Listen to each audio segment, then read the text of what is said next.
సోదర సోదరి మణులకు నమస్కారములు। आंध्र प्रदेश के गवर्नर एस अब्दुल नजीर जी, यहां के लोकप्रिय और कर्मठ मुख्यमंत्री श्री चंद्रबाबू नायडू जी, केंद्रीय मंत्री के राममोहन नायडू जी, चंद्रशेखर पम्मसानी जी, भूपति राजू श्रीनिवास वर्मा जी, उप मुख्यमंत्री पवन कल्याण जी,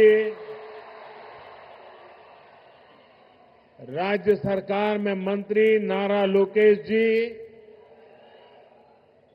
अन्य सभी मंत्रीगण, BJP state president P V N Madhav जी,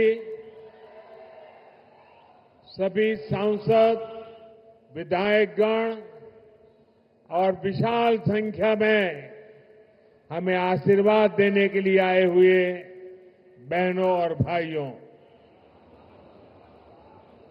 आंध्र प्रदेश गवर्नर एस अब्दुल नजीर गारिकी, लोकप्रिय मुख्यमंत्री आंध्र प्रदेश चंद्रबाबु नायडू गारिकी, केंद्र मंत्रुలు రామ్మోహన్ చంద్రశేఖర్ గారికి, భూపతి రాజు శ్రీనివాస్ వర్మ గారికి, ఉప ముఖ్యమంత్రి వర్యులు పవన్ కళ్యాణ్ గారికి, రాష్ట్ర ప్రభుత్వంలో మంత్రివర్యులు లోకేష్ గారికి, ఇతర మంత్రులకి, బీజేపీ రాష్ట్ర అధ్యక్షులు పీవీఎన్ మాధవ్ గారికి, ఎంపీలకు, ఎమ్మెల్యేలకు, ఇంత పెద్ద ఎత్తున ఈ సభని మమ్మల్ని ఆశీర్వదించడానికి విచ్చేసినటువంటి మా సోదర సోదరీమణులకు అందరికీ కూడా హృదయపూర్వక నమస్కారాలు।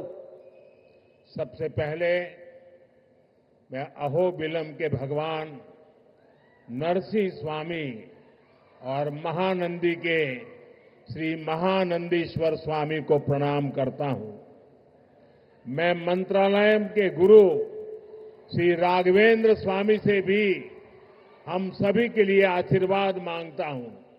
ముందుగా మన అహోబిలం నరసింహ స్వామికి మరియు మహానంది శ్రీ మహానందీశ్వర స్వామికి నమస్కరించుకుంటున్నాను। అలా మంత్రాలయంలో గురువు గారు శ్రీ రాఘవేంద్ర స్వామి వారి ఆశీస్సులు కూడా మనందరికీ ఉండాలని కోరుకుంటున్నాను।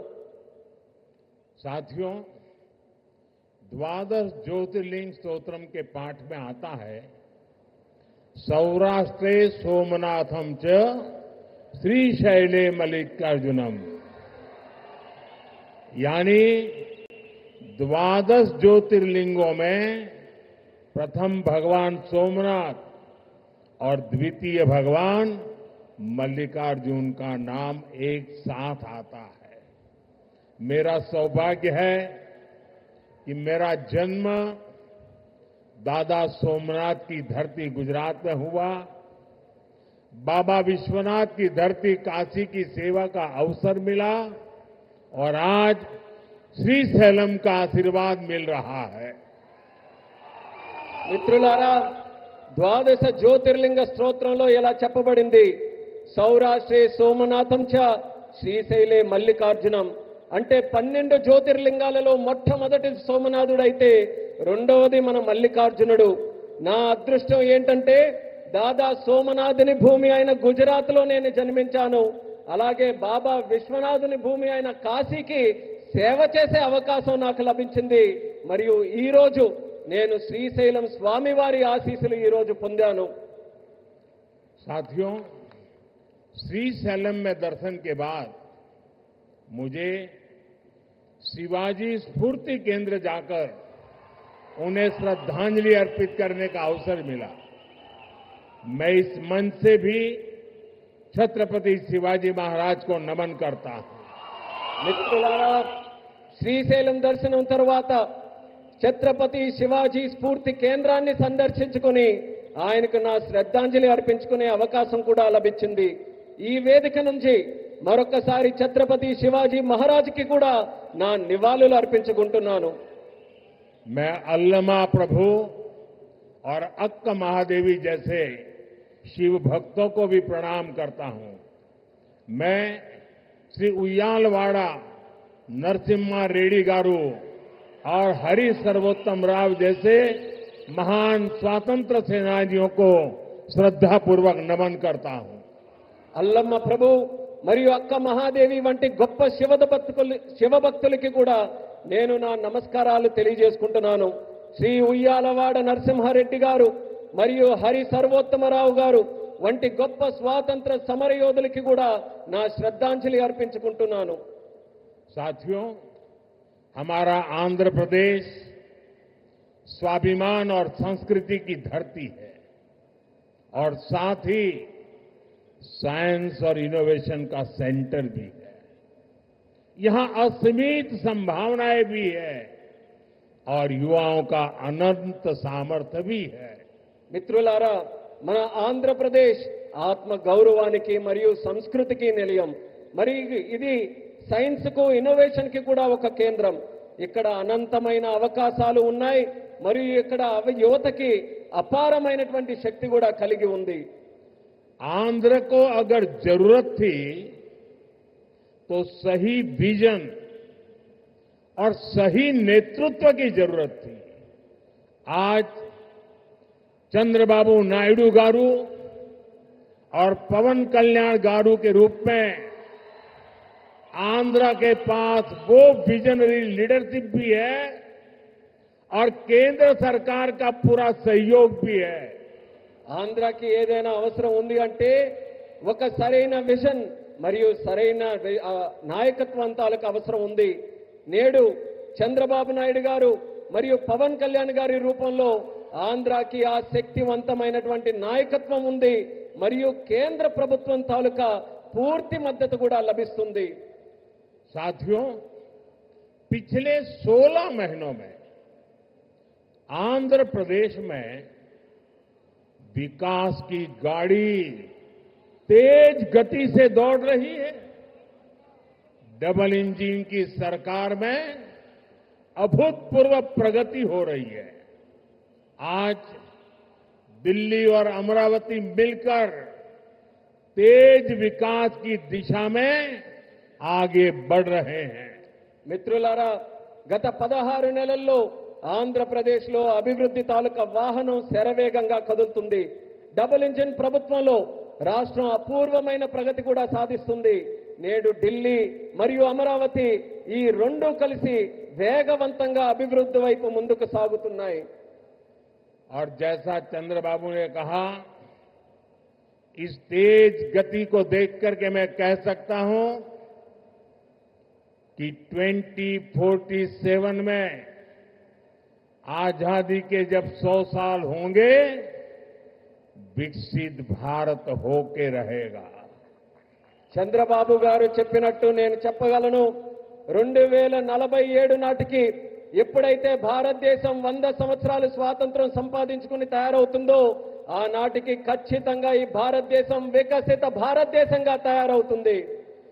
अभी बाबू ने बहुत ही भावना के साथ अपने विचारों को व्यक्त किया, लेकिन मैं विश्वास से कहता हूं कि 21वीं सदी हिंदुस्तान की सदी होने वाली है।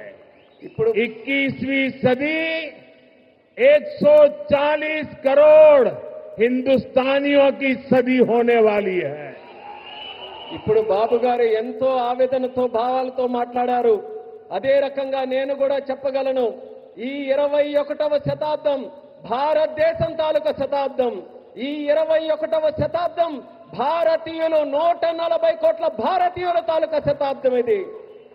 साथियों, आज भी यहां सड़क, बिजली, रेलवे, हाईवे और व्यापार से जुड़े कई प्रोजेक्ट का उद्घाटन और शिलान्यास किया गया है। ये प्रोजेक्ट राज्य में कनेक्टिविटी को मजबूत करेंगे, इंडस्ट्री को बढ़ावा देंगे और लोगों के जीवन को आसान बनाएंगे। మిత్రులారా, నేడు రోడ్లు, విద్యుత్ రంగం, రైల్వే, హైవేలు మరియు వాణిజ్యానికి సంబంధించిన అనేక ప్రాజెక్టులకి శంకుస్థాపన మరియు ప్రారంభోత్సవం చేసుకుంటున్నాం. ఈ ప్రాజెక్టు వల్ల రాష్ట్రంలో కనెక్టివిటీ బలోపేతం అవుతుంది మరియు పరిశ్రమలకి ఊతమిస్తూ మరియు ప్రజల జీవితాన్ని కూడా సులభం చేసే అవకాశం కల్పిస్తుంది. इन परियोजनाओं से करनूल और आसपास के इलाकों को बहुत फायदा मिलेगा. मैं इन परियोजनाओं के लिए राज्य के सभी लोगों को बधाई देता हूं. ఈ ప్రాజెక్టుల వల్ల కర్నూలు మరియు పరిసర ప్రాంతాలకు ఎంతో ప్రయోజనం చేకూరుతుంది. ఈ ప్రాజెక్టుల కోసం రాష్ట్ర ప్రజలందరికీ కూడా మరొక్కసారి నా తాలూకా అభినందనలు తెలియజేసుకుంటున్నాను. साथियों, किसी भी देश और राज्य विकास के लिए एनर्जी सिक्योरिटी बहुत जरूरी है. आज यहां बिजली के क्षेत्र में अराउंड 3,000 करोड़ रुपीस का ट्रांसमिशन प्रोजेक्ट शुरू हुआ है. इससे देश की एनर्जी कैपेसिटी और बढ़ेगी. మిత్రులారా, ఏ దేశమైనా రాష్ట్రమైనా అభివృద్ధి చెందాలనంటే ఇంధన భద్రత చాలా కీలకం. నేడు విద్యుత్ రంగంలో కూడా దాదాపు 3,000 కోట్ల రూపాయలు విలువైన ట్రాన్స్మిషన్ ప్రాజెక్టులు కూడా మనం ప్రారంభించుకుంటున్నాం. దీని ద్వారా దేశం తాలూకా ఇంధన సామర్థ్యం కూడా మరింత పెరగబోతుంది. साथियों, तेज विकास के बीच हमें पुरानी स्थितियों को भी भूलना नहीं है.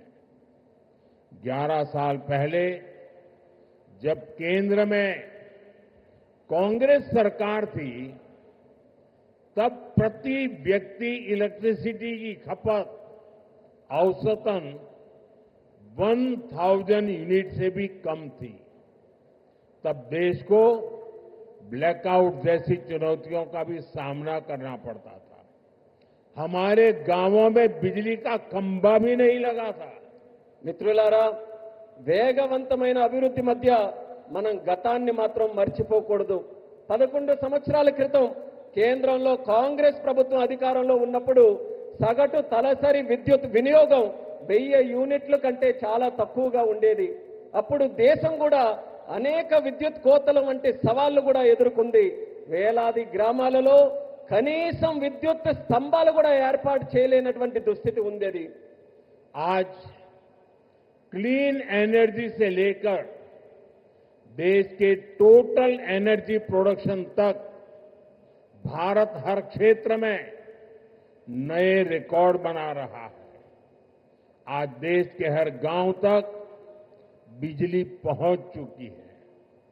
प्रति व्यक्ति इलेक्ट्रिसिटी का इस्तेमाल बढ़कर 1,400 यूनिट हो गया है.